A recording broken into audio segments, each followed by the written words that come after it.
Death be not proud. What's up, you ignorant Marxist pigs? Welcome to the Holy Diver Show. I believe this is my 10th episode, so let's see. The categories today are announcements, a 40K review, my army, an OBS test, and fuck you, I was right.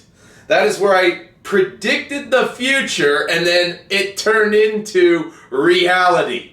So, as you know, I have Patreon up and running, so if you want to support me on Patreon, you can become a member of the beneficiary class, or Holy Divers Army, which means only those who are patrons will be automatically entered into contests. I'll draw your name out of a bag like I did on the last round of giveaways, and you won't have competition with outsiders. Not to mention, you can employ me to talk about things for a very low sum of money monthly. You can employ me to talk about things here on the Holy Divers Show. And I think that's pretty good for everyone, because if there's something that you want me to take apart and talk about, that's your platform to say, dance, monkey, dance! So, with that out of the way, I have been working my butt off for the last 3.5 weeks, been doing a lot of 12-hour days, and life has sucked. It's definitely, I notice the more you work past 10 hours, because greatness is not made in a 40-hour work week. Let's just be real here. Greatness is not made in a 40-hour work week. You need to at least work 50 hours a week. But going up to 60, yeah, that sucks. It wears you out, because my number one hobby is lifting weights. So, I wake up, go to work, come home, lift weights, eat something, go to bed, and I'll repeat that process. All of this shit that everybody thinks is so important, it goes out, it's the first thing that gets cut. My first hobby is working out. My first hobby is fitness. And when I'm not in a mood to paint because I'm too tired, I still have to work out. And that's my number one hobby. I just noticed that this week, after 3 weeks of 60-hour work weeks. So I'm just tired of it. So hopefully my schedule will slacken. And if you want my most up-to-the-minute bench updates, you can get them on my Instagram page. That's where I take a picture of everything that I've just recently painted. So some of these pictures of the Macedonians are up here, and they're going to be bundled together with some hypaspists that I got from, I believe these are all, what do you call those things? Vitrix. And the Vitrix don't really mix well with the Warlords, so I have to get another kit of Warlords. So but I never let anything go to waste. I will paint up everything that I have, put it together in a small army bundle, and I've used, hold up here. I've used this book right here to make an army, which actually works out pretty good. You'll be able to play a lot of different things with it, but yeah, I don't let anything go to waste. If I buy something, I definitely paint it. It's a lot better than just putting it on eBay and just letting it go to bid. So there is that. And then let's go to the 40K review. 40K is a religion. It's not a game. Ignorance of the rules or ignorance of the Primarchs can literally make or break you within 2 turns. And and now you're starting to see these Primarch characters in casual gameplay and everything, and I think that sucks balls. Now, where does this come from? It comes from the fantasy days. If you were like playing 7th edition fantasy or 8th edition fantasy, people used to scream bloody gore if you brought a special character. Now, it's kind of different. You're supposed to bring a special character. In either Age of Sigmar or 40K, you're supposed to bring a special character. But God, I remember if you go back in the day about 10 years ago, my day, the days of boomer gaming, people would scream bloody gore about any special character you wanted to bring. But I will say that most 40K players are what I call dude bro. Didn't you know? They are the dude bros of 40K. And so let's say you'll play a game and then you'll run into a Primarch for the first time, or a different one, because they're all different. I wouldn't be, and they all do different broken shit. And you'll get this guy, he'll come out of nowhere, he's like, dude, bro, didn't you know Primarchs are supposed to be almost unstoppable? Well, I didn't know that they were like leaning, I didn't know they were supposed to be like a 30-ton floor jack that you can just lean on, move across the table, and insta-win a game. In some cases. And that's literally what they do. Most of these things, they hit on 2s, and they get to re-roll either to wound or to hit. Now, where I come from, if you have, I'm just going to use this as an example here. If you have, 9 attacks, I hit on 2s, bro. Oh, look at that. I hit with everything except for this 1. So I'm going to command point re-roll that. I hit with everything. Okay, let's see if I wound. I'm like strength 8, and I'm +1 to wound. Okay, yeah. I only missed twice. All right, go ahead and take your ward save. Oh wait, you don't have one? Okay, bro. Let me do that. Let me count this up here. These multiply to D3 + 2. Oh, okay, you take 21 wounds. You got now you have a 6+ feel no pain for that. Oh, isn't that fun? Dude, bro, didn't you know? All right, so that's kind of what it's like. They're kind of like unstoppable 30-ton floor jacks that you just get to put on the table and push around. And so, for some reason, people are fine with the special character thing. That being aside, the dude bros of 40K are like fucking zombies. All right, you lose a game to a modest drop of ignorance, they'll come out of the woodwork with phrases like this: "You should buy Gazcool Thraka or more Mega Knobs." So you lost the game because you didn't have the latest, most up-to-date meta Band-Aid. All right, but they always have something that you should be doing, and that's what I've noticed about any place that you go to play 40K. And some of the places I go to, they have old gangster OG players, like, and I know who these guys are, and I can get a game with them. But everybody who's a little bit younger, still in their late 20s or something like that, they're all of these dude bros. All right, you could have a sizable collection of models, like 7,000 points plus. And the dude bros of 40K have no trouble telling you what to buy after taking a hard loss. The loss could also come from bad dice, planning, etc., or a misjudgment of what the 30-ton floor jack does. So let's say I shoot 30 shots at it that hit on 4s, and I get to reroll 1s. And then I go to wound it, and I wound on 5s and 6s, and I get 5 wounds through. He's got a 50% chance of saving those 5 wounds. And then, any wounds he does take, he has a 30% chance of saving after that. And so just stuff like that, and I do it twice, and I try to gain the upper hand of math. Because unfortunately for me, I play orcs, and orcs only hit on 5s, which means if I fire 16 rockets at you, 2.5 of them are guaranteed. That's about it on a 5 or a 6. And they generate more, and there's a lot of little rules. You'll generate more DACA on the roll of a 6 and stuff like that. And it's little things that you got to watch out for that kind of make playing this game more like a religion. All right? So, let's see here.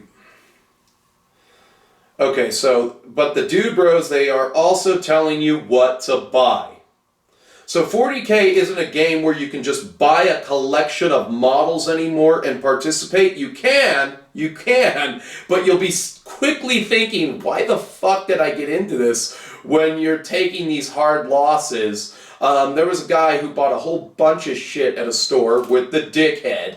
He bought $800 worth of demons, and he was playing his Necrons, and the store owner was playing his Necrons about him and just wasting him. He had 60 warriors on the table, which apparently is good, because I haven't played a full warrior Necron list yet, but he was just wasting this new player. He's like, this is how I teach you to play. I'm just going to run you through over the table with my dick in your ass the entire time. Didn't you know? This is how this goes. Oh, look, I win! Thank you for playing. And the guy's an asshole, but we're going to leave that alone. So you buy a collection of models because you like the models, but the dude bros all have a major opinion of what should or should not have been bought for you and your army. GW has got to sell product, and they have to sell to live. 8th edition 40K was a vast improvement over 7th edition, but versions 8 and 9, the rules are no longer a rigid system like they were in 5th edition. They were not a uniform sister system to what fantasy was, which is how the games used to be. They've shifted to a spectrum system that now kind of turns like a wheel. It just kind of, the system itself kind of turns like a wheel. It's an ever-shifting spectrum. And this works. So you have broken shit in your army, I have broken shit in my army, and in 2 months GW is dropping a new FAQ and everyone is getting more broken shit.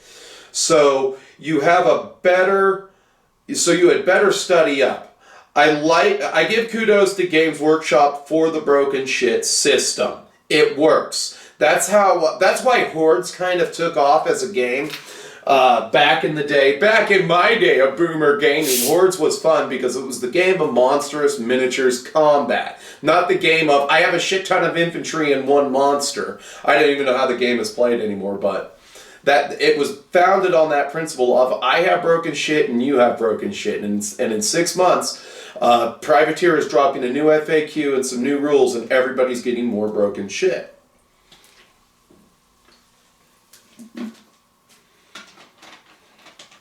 However, it's created a consumer-based game system, all right?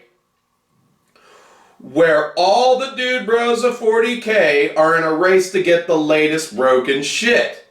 This makes the game of 40K a religion. You have to study it.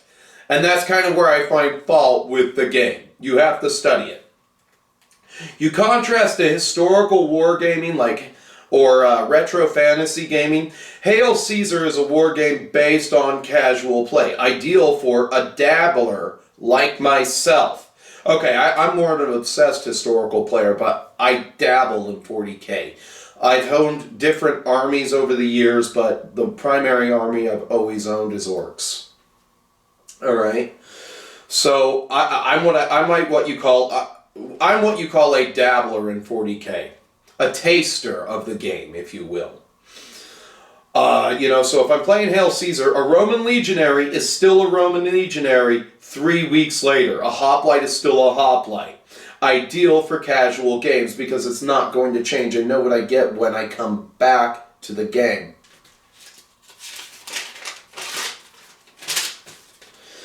You can't dabble in 40K, you must play religiously. 40K cannot be ignored, I've noticed.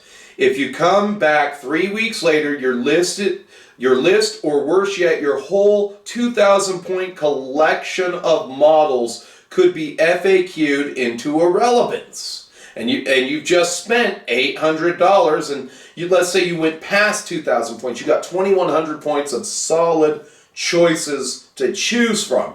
It could all be written into irrelevance with the next FAQ.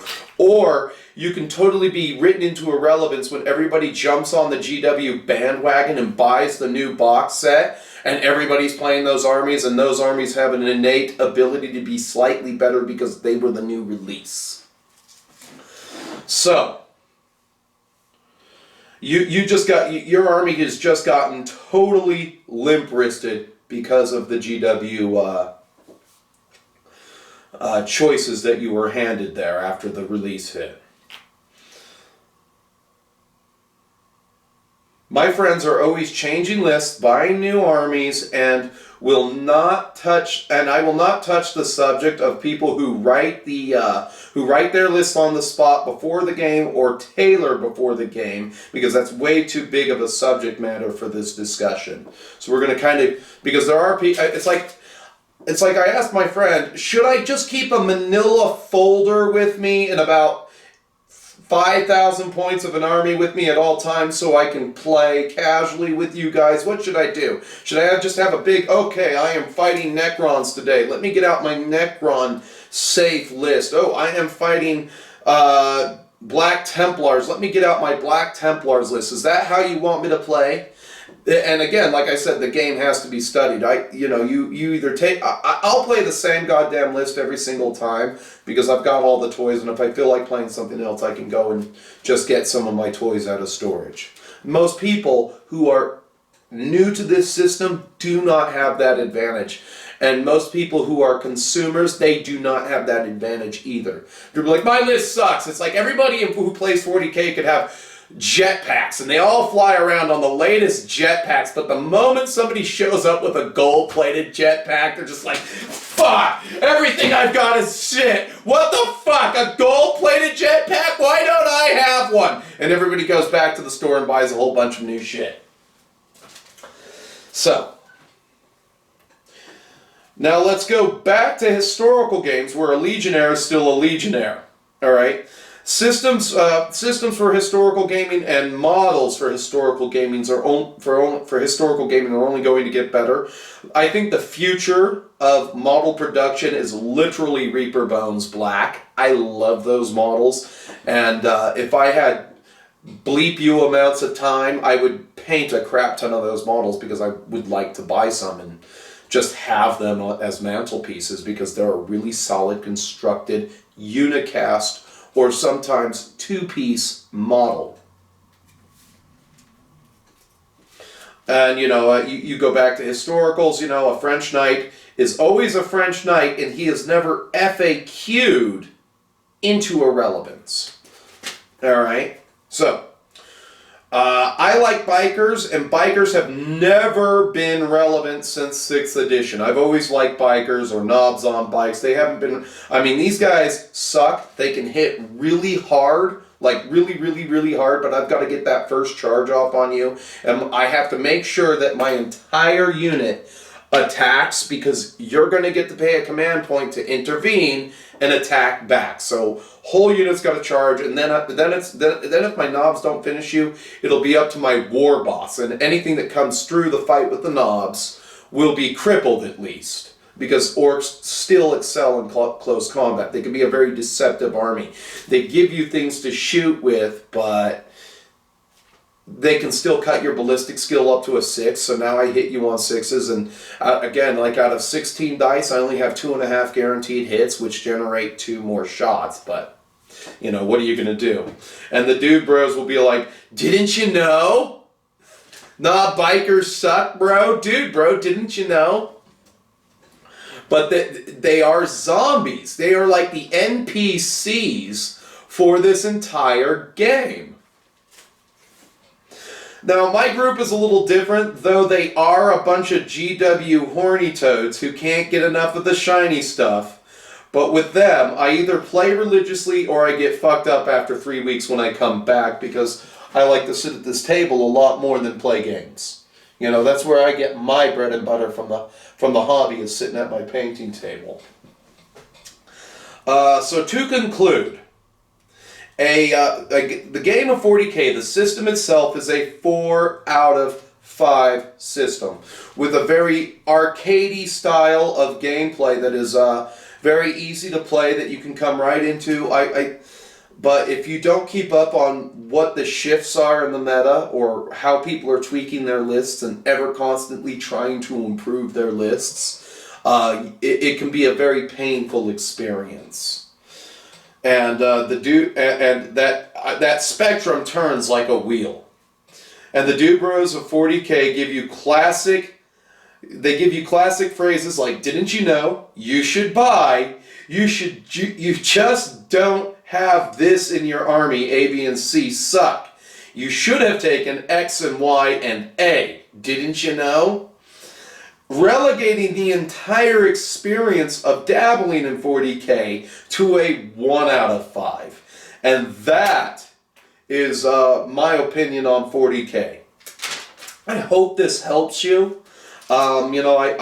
This was the 3rd draft of this to be written, and literally that's That's what it comes down to. You either know or you don't know, and then when you don't know, the dude bros of 40K are going to let you know. So with that being said, I'll take you through my army real quick, and this is just a little showcase. I know that people kind of like that, and I've had countless, countless requests to see just some of the army, so this is for them, those requests, and I always try to honor the requests that I get in the comment sections and everything. So with that said, let's go to the Army Showcase. So this is one of the oldest collections of miniatures that I own. I believe some of these models in the Army are literally decades old. Like the War Boss right here. I painted him back in the days of 5th edition when he came out. I bought that immediately. I made this guy back in the days of 5th edition, so because back then the Pain Boss was an upgrade for the unit, which I really think they should bring back. I think that the Pain Boy for Knob should be a upgrade within the unit. You upgrade one to a Pain Boss, and then you get a 5+ Feel No Pain, or it should be a 4+. Let's be real here. It should be a 4+ Feel No Pain, which it used to be. This is this gang right here, let's see here. Let's get the original gang members out. These are knobs from different, They are knobs from different units that I painted. They're the respective leaders of their, of their gangs. So let's see here. Boom. Boom. All right, I believe that's it for now. All right, so this used to be the Hell Patrol. I believe it's 2, 4, 6, 8 knob bikers, and that's a gang in and of themselves. It used to be he was in the gang, and the whole knob biker gang, I called it the Hell Patrol. And this is actually a more recent paint job. You can see how much cleaner he is compared to the other ones that have snot green on them for the flesh highlight, whereas this is actually pre-wash right here. This guy is pre-wash, and this guy has the army painter wash, and it makes them look more unified and everything. And I usually run 2 units of 6 knob bikers. That's 10 power now, which is actually kind of good, especially when you can turbo boost and everything. And they're all armed with kill saws. The ones that have big choppers are just a different unit, and it makes it easier to keep track of. So some of these guys here are the leaders of their respective gangs of 5 or 10. And I still think I've got like 30 normal bikers in total that and these are just the knobs. I wanted a lot of knob torsos, so I went out and made knob bikers. I might do a Forge World unit one day, but I'm not sure.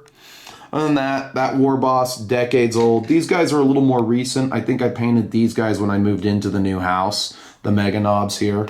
And this is what I barf on you when you get too close to my battle wagons. The truck is usually, and they have 2 kill saws apiece. The truck is usually riding in between where the 2 battle wagons are. And when you get close to me, you got to deal with the mega knobs. And this guy's always, he's Legends now. And that's the weird thing that I don't get, is some things get relegated into Legends. Is Mech Boss with a KFF. I put him on a bike because I used to run an all biker army. You can't do that anymore. Didn't you know, bro? Bikers suck.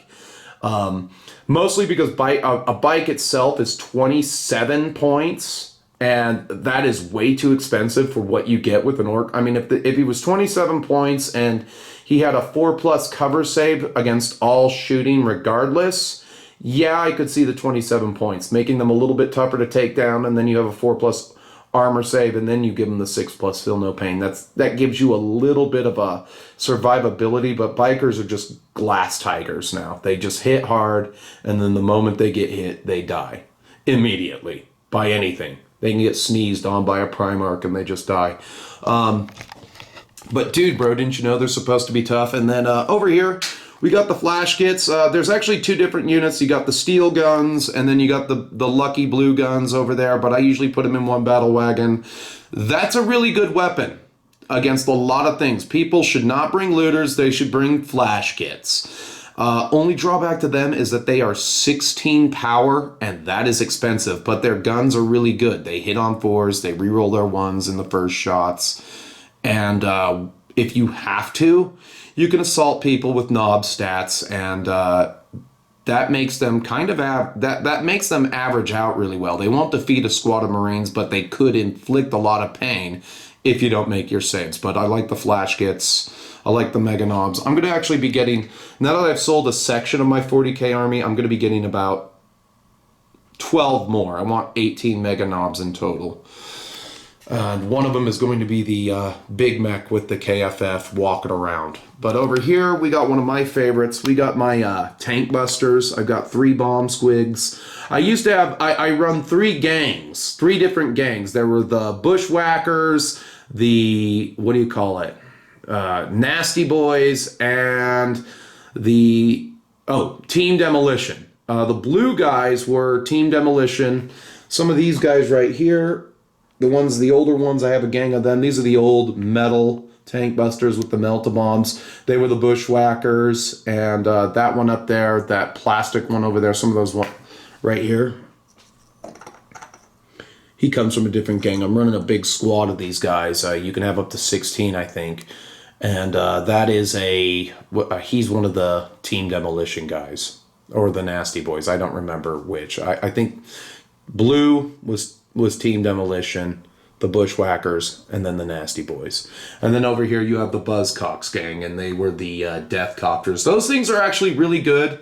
Copter rockets, nothing to shake a stick at. You get to fire 2 rockets, and you generate more DACA. Not to mention, you also get kill saws on them, and that's just, so this is just what I run. Each battle wagon has 4 rockets on it. It has a kill cannon, and then they each have death rollers, even though that's the one only modeled up with a roller. I do run the wrecking ball on the truck, and that's usually what I play with, and I just got everything out here so I have some more options and I can shift things around. So this isn't the actual list, but it's most of it. And I hope you enjoyed it.